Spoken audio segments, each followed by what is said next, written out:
Where are we today? There's a good question. We are at Fort Frederica. Here's a view of the visitor center. But we're going to go ahead and walk right around here. And then we're going to walk down Broad Street to the old town ruins. So this was established in approximately 1733, I think. And Oglethorpe started the colony, which was the last of the 13 colonies. Oh, I guess we're going to see what's over here.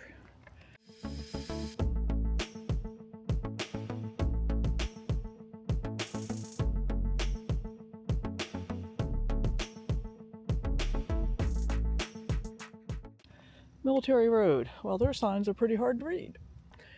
In front of you lies the trace of historic Military Road, a critical link between Frederica and Fort St. Simons in the southern tip of the island.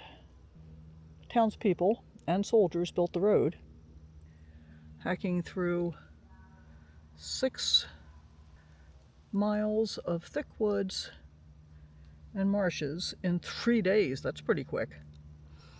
Since the work was done without pay, General Oglethorpe rewarded the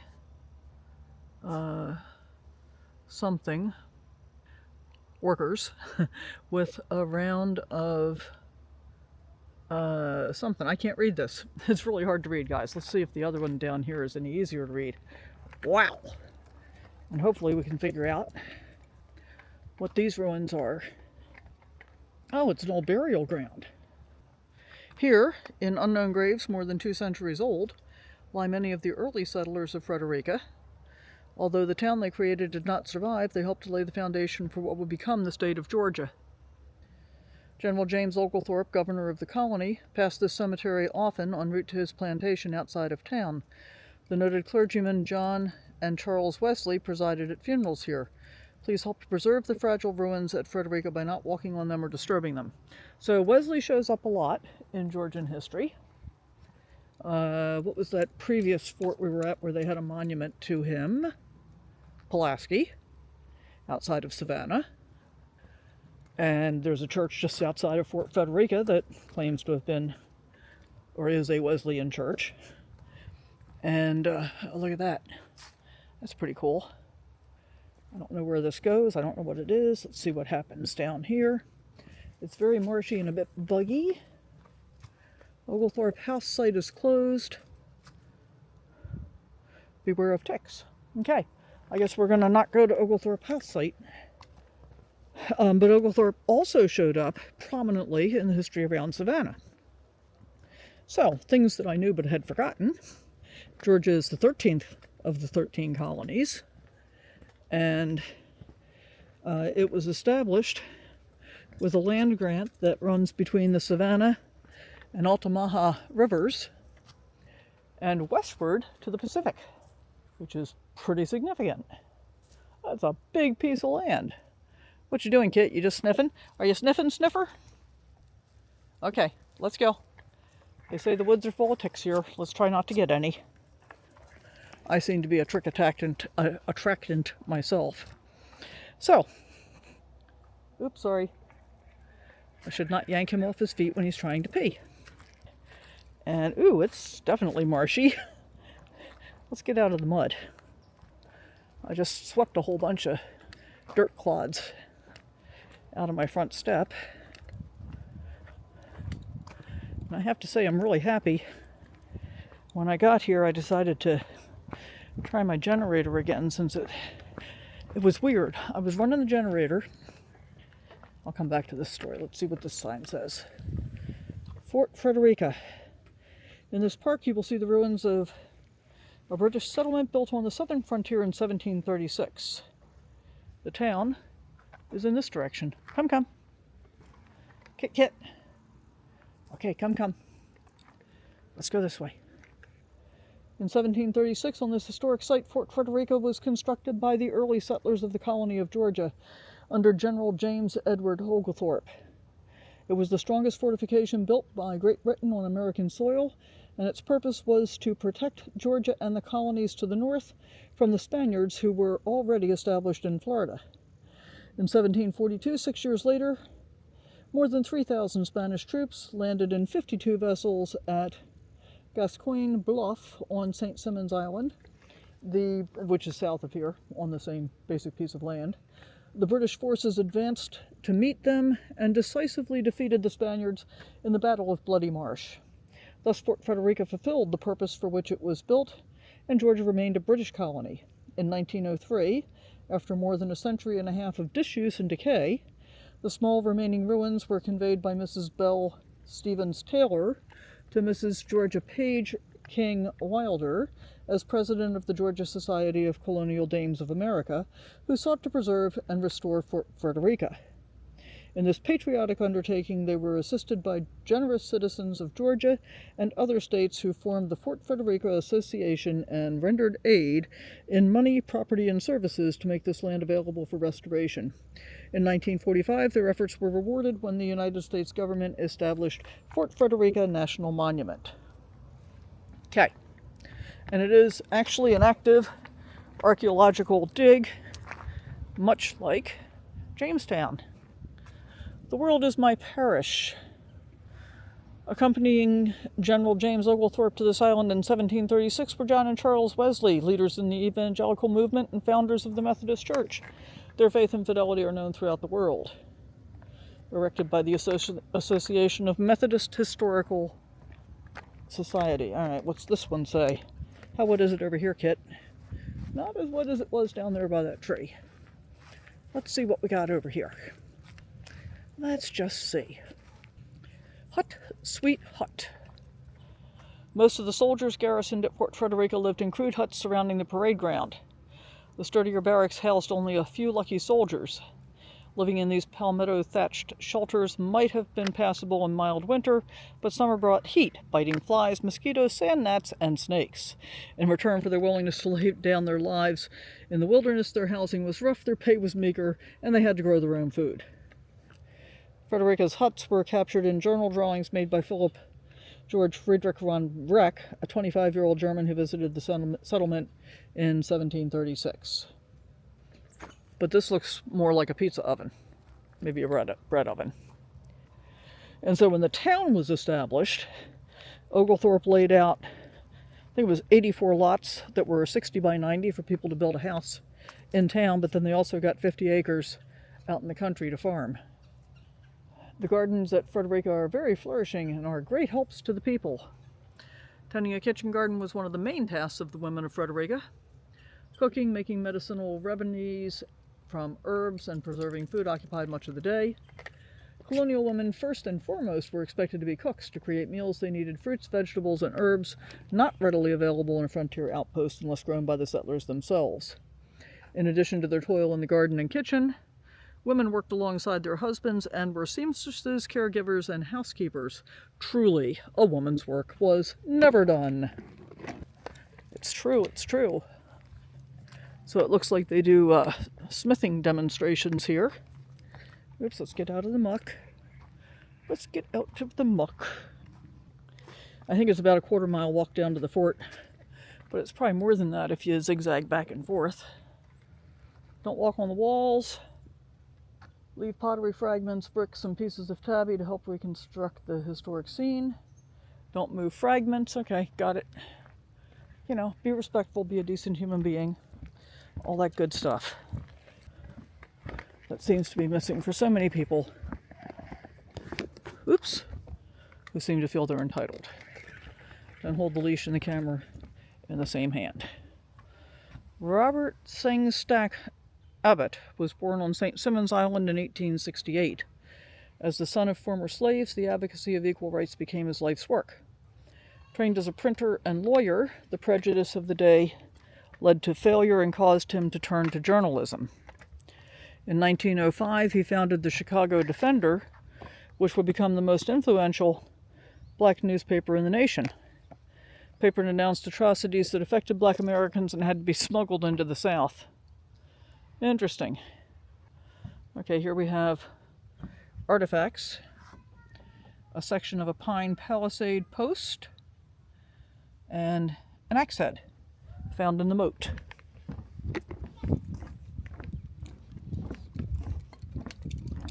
I hear children. Okay, so this is Broad Street that we're on, but they've got other streets laid out. Imagine a typical day here on Broad Street in the early 1740s. Women worked in fenced gardens, children played in the street, soldiers visited taverns and dealt with tradesmen, and Indians brought in game. The inhabitants numbered about 1,000. Broad Street was Frederica's main avenue leading from the town gate to the fort. You can see the fort down there in the distance at the end of the road. Some of Frederica's most prosperous citizens built their houses of brick and tabby here, side by side with the wood houses of less wealthy freeholders. In some respects, Frederica resembled a typical English town, but it was only a small island of British civilization on the edge of the great American wilderness. Okay, so looking down here at this row of trees, this was originally the town wall, and it would have been, it was a 6-foot embankment with a moat and 2 rows of palisades that would be spiky sticks on either side of it. The palisades are gone, the wall's gone, the trees remain, and remnants of the moat. So that's pretty cool. All right, come on, kid, let's go walk down Broad Street. Let's go walk down Broad Street. There's definitely some fascinating smells here. And look at all the Spanish moss, which is neither Spanish nor moss. Wonder how I got that name. And of course this was, I'm sure that this was a well, I know that part of the issue here was slave trade. And the Spaniards had been controlling that from the Caribbean up into Florida. So that was part of the contention. I'd kind of forgotten about the fact that the Spaniards had such an original influence on us. So here's foundations. The daughter of a white trader and a Creek Indian mother. Mary left the Indians at the age of 10 to receive a Christian education in South Carolina.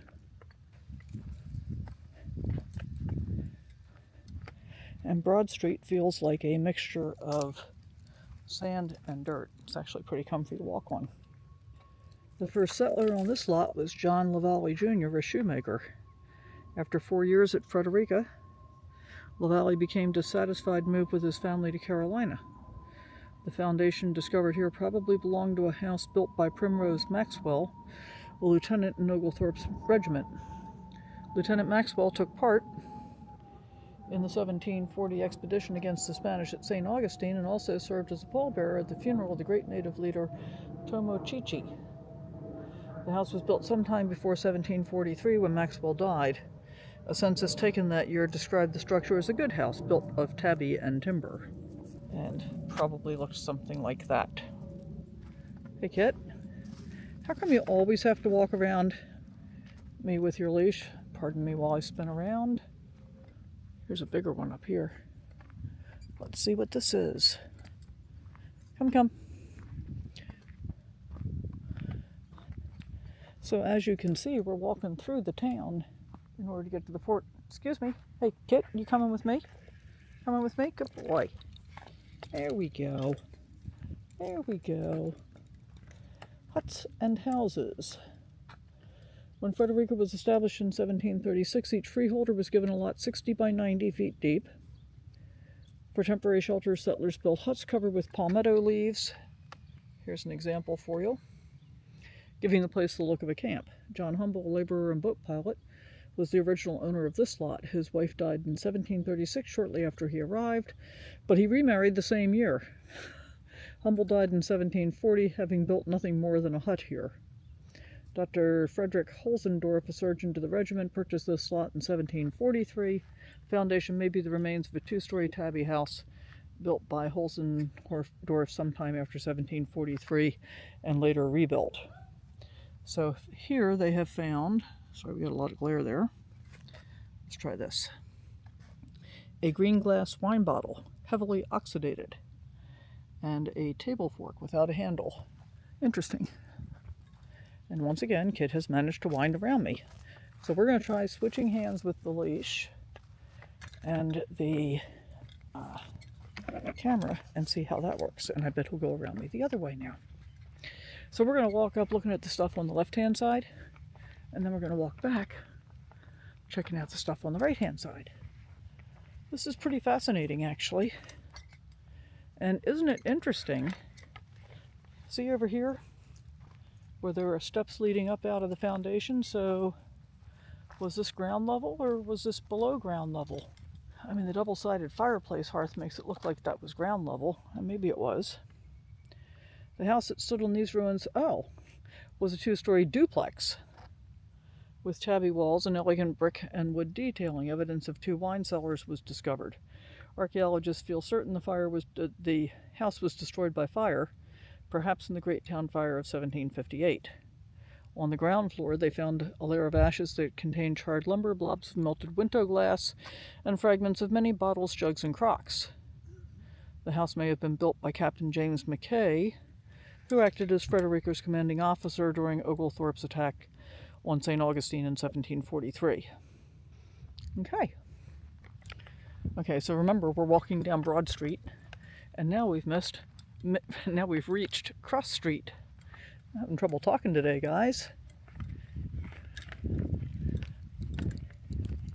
And looking way off over there, it looks like they're actively excavating over in that area. Pretty interesting, actually. Probably. Oh, that's right. I read that there were orange trees that lined the road, and I guess they're still full of oranges. I doubt that I'd want to be eating them at this point, but who knows? They might be good. Pretty good sized foundation here. Come, Kit. Oh yeah, we seem to be getting grander as we get closer to the fort. Hey, Kit, come. There are so many things for him to smell. Can we see chiggers? I doubt that we can. It's really very pretty, and it seems like it would be good for stuffing mattresses and pillows. What did you find? What'd you find? Don't be snarfling stuff off the ground, baby boy. Look, this one's actually in pretty good shape. Tavern Keeper and Doctor. This ruin represents two houses which may have shared a common wall, much like English row houses of the period. The houses stood on adjacent lots. Unfortunately for the families who lived here, it was too close for comfort. Samuel Davidson lived in the left house with his wife and 3 children. Davidson operated a tavern, made gun stocks for the regiment, and served as town constable. The Reverend Charles Wesley called this popular man "my good Samaritan." The Davidsons left in 1741, unable to tolerate their neighbors, the Hawkins. Dr. Thomas Hawkins lived in the right house and was the regimental surgeon, town doctor, apothecary, and magistrate. He was frequently embroiled in lawsuits. His wife, Beatrix, was ill-tempered. Here, she attempted to kill the Reverend John Wesley. He obviously escaped. Interesting. And I wonder why they decided to share a wall. So here we have found a stoneware tankard. I wish there wasn't quite so much glare on the glass, guys, because that's really kind of amazing looking. And a portion of a Delft, let's try that, Delft ointment jar. Can we get closer to the tankard? Maybe. Pretty cool. There's another illegible sign. Okay, but the view out here is pretty amazing. Just look at it. The ranger felt compelled to tell me that Kit had to stay on a leash. Which of course I understand, but man, wouldn't he enjoy running around here? What's the tree say? Live oak, dedicated to the memory of Alfred W. Jones, who was instrumental in ensuring the preservation and protection of this site, April 13th, 1986, Fort Frederica Association. Okay, so this is not a third system fort, but it is actually masonry as opposed to wood. So here's what the layout of the fort looked like. Oglethorpe chose this site for Frederica's fort. It was high ground on a river bend where cannon could hold off Spanish ships upstream or downstream. Flanking marshes gave protection against land attack, and there was plenty of timber for building fortifications. The fort at Frederica became the center of military operations along the southern frontier of the British colonies. From here, Oglethorpe launched offensives against the Spanish at St. Augustine. I must be closer to St. Augustine than I think. I know I'm pretty close to Florida now. The Spanish invaded Georgia in 1742, but were turned back before they reached Frederica. The fort was eventually leveled, not by the Spanish, but by time and elements. Archaeological excavations in the 1950s confirmed the location of the palisades, walls, and buildings. Earthworks have been partially reconstructed. Okay, we found a broken barrel spigot, a musket ball made into a fishing sinker. Let's see if we can get me out of the picture. There we go. A musket hammer, and this is part of a clay tobacco pipe with a broken stem. Cool. And of course I was correct. No matter which side I've got the leash on, he wants to be walking around the other side, because that's my boy. All right. So this is the site of a well. Okay, so here we go, guys. So this is like the point. Out here, the remaining portion of the fort. And then it makes a pentagon shape coming across this way. And down through here. And across here. Very cool. Look at the boats in the water. Isn't that beautiful? Okay, they don't want you to go in. But I want to point out a few things. Hopefully we can see without going in. Yeah. So see the arched brick ceilings. Arches are much stronger than squares. And this is tabby. So it's burned oyster shells mixed with sand and I forget what else. But it forms a cement-like structure. And how idyllic looking is this with these two boats out here, and the sun's starting to come out, so yay for that. Oh, and there goes a big bird. Can't quite tell what it is. So the guns are placed to defend the river, and as you can see, I mean, there's a lot of swamp here. This is a pretty defensible location, I would say.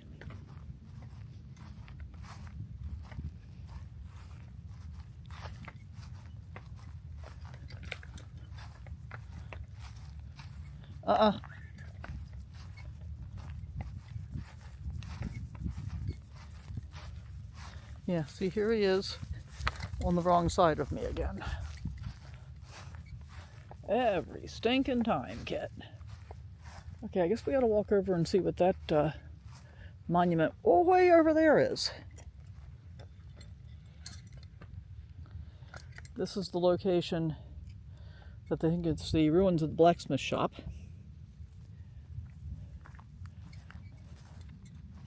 This, of course, is part of the earthworks. All right, we're gonna walk all the way over there. You'll get there through the magic of, you know, it's video, so I'm not gonna make you walk the whole way with me. So, what do we think we have over here? It was once a tall structure. Okay, I can still see that dog running around loose.